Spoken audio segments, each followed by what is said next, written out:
Hello दोस्तों, स्वागत है आपका एक बार फिर से आपके अपने चैनल कानपुर के स्टूडेंट पे। दोस्तों, आप लोगों को पता है कि CISF HCM का एग्ज़ाम हो गया है, आंसर की भी आ गई है और उसका अब रिज़ल्ट आने को है। और उसके बाद टाइपिंग, और टाइपिंग के बाद मेडिकल, फिजिकल इसका हो चुका है और उसके बाद फाइनल मेरिट और उसके बाद जॉइनिंग। लेकिन अभी भी इसका रिज़ल्ट नहीं आया है। इन्होंने कैलेंडर तो जारी कर दिया है कि 5 फरवरी को 2024 में ज्वाइनिंग करानी है और 2022 वालों जो वैकेंसी है उसका, लेकिन अभी तक इन्होंने रिजल्ट नहीं दिया है।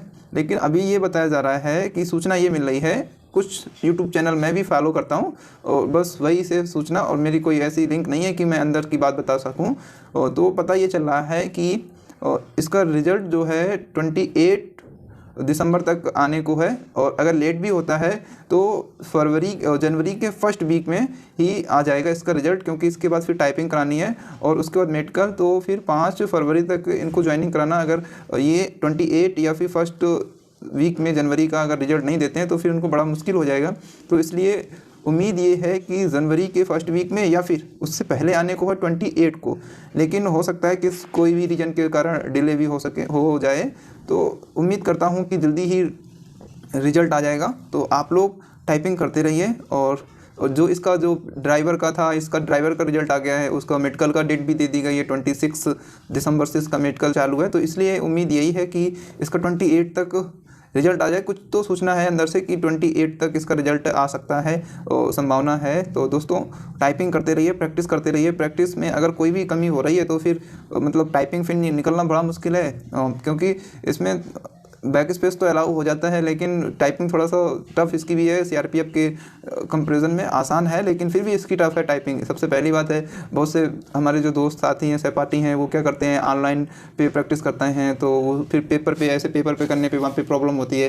तो इससे बेहतर है कि अभी पहले से ही टाइपिंग अगर ऑफलाइन की जाए। ऑफलाइन का मतलब यही है कि ऑफलाइन हम अपने पेपर पे मैटर जो टाइप है उसी को टाइप करें, तो ज़्यादा बेहतर रहता है कि उसको देख के करो, तो वही प्रैक्टिस हो जाती है। क्योंकि वहाँ पे जो हम लोगों को मैटर मिलता है वो पेपर पे ही दिया जाता है, पेपर पे देख के ही हम लोगों को टाइप करना होता है। तो पहले से ही प्रैक्टिस उसी में रखिए कि MS वर्ड पे कराई जाती है टाइपिंग, कि हम लोग यहीं पे घर पे ही MS वर्ड पे करें, कि वहाँ पे 1 भी % मुझको कोई अजीब सा, कोई नया सा ना लगे कि हम कुछ अलग कर रहे हैं। तो इसलिए प्रैक्टिस घर पे करिए, तो इसी पे करिए, MS वर्ड पे प्रैक्टिस कीजिए। मैं भी MS वर्ड पे ही करता हूँ, उस पर वहाँ पे भी वही उसी में होगा। और जो कीबोर्ड है, कीबोर्ड हो सके तो 2 तरह से ले लीजिए। एक ऐसा जो इसका जो बटनें फ्लैट होती हैं, और एक टाइप का आता है इसकी, देखो ये मेरा प्रोडॉट का है, प्रोडॉट कंपनी का है, और इसमें क्या है, बटनें ऊपर उभरी हुई हैं। ये जो इसकी बटनें की हैं ये ऊपर उभरी हुई हैं। एक में होता है फ्लैट कीबोर्ड, वो मेरे एक दोस्त के पास है, मैं उससे ले लेता हूँ, वो मेरा ये वाला यूज़ कर लेता है। तो इसमें क्या होता है, इसमें ये देखो ऊपर उभरी हुई, उसमें क्या होता है, ये सारी उभरी हुई नहीं होती, उसमें सारी बराबर होती हैं बटनें। तो दोनों कीबोर्ड में अगर प्रैक्टिस करोगे, पता नहीं वहाँ पे कौन सा कीबोर्ड मिल जाए। हो सकता है कि उभरा हुआ मिल जाए, ऐसा वाला मिल जाए। ऐसा भी हो सकता है कि वहाँ पे फ्लैट वाला जो बिल्कुल बराबर होता है, जिसमें कोई भी स्पेस नहीं होता, जगह नहीं होती, मतलब यहाँ पे बीच में ये जो अलग से जगह इसमें दे देते हैं। तो शायद हो सकता है वहाँ पे हम लोगों को वो मिल जाए। तो दोनों से ही प्रैक्टिस करिए कि वहाँ पे अगर कुछ भी अलग से होता है तो हम लोगों को कोई चीज़ अजीब ना लगे कि कुछ नया कर रहे हैं। वहाँ पे रोज़ की रूटीन की तरह ही हम लोगों को टाइपिंग करना है। अगर टाइपिंग यहाँ पे 40 या फिर 30 से 35 से ज़्यादा हो रही, 36, 37, अगर 40 हो रही है बिना एरर नहीं हो रही हैं, तो फिर वहाँ पे आराम से निकल जाएगी। अगर 40 है तो कोई भी प्रॉब्लम नहीं होगी, अगर वहाँ पे प्रेशर हैंडल कर लेते हैं। वहाँ पे होता है कि प्रेशर कुछ बढ़ जाता है। मैंने भी दी है टाइपिंग, मैं फेल होके भी बैठा हूँ टाइपिंग CRPF में। 8 वर्ड नहीं लिख पाए थे मेरे, सिर्फ एक प्रेशर था वहाँ पे कि गलतियाँ ना हो। उसमें बैक स्पेस अलाउ नहीं होता है, इसलिए, और मतलब 8 वर्ड छूट गए उसमें मेरे। तो हो सकता है कि इसमें निकल जाए टाइपिंग, इसमें बैक स्पेस अलाउ कर देते हैं। और वहाँ पे प्रेशर हैंडल करना बड़ा मुश्किल होता है कि वहाँ पे प्रेशर बहुत ज़्यादा होता है कि क्या होगा, 10 मिनट का खेल है, 10 मिनट में क्या होगा क्या नहीं होगा। तो इसलिए वहाँ पे थोड़ा सा नर्वस बच्चे हो जाते हैं। मेरे एक बगल में दोस्त था, वो कर रहा था, उसने 2-3 मिनट ही टाइपिंग कर पाई थी, और उसके बाद उसके हाथ जो थे वो बता रहा था कि बहुत तेज़ी से काँप रहे थे, तो उसने वहीं से बंद कर दी थी, उसने टाइपिंग आगे की ही नहीं थी।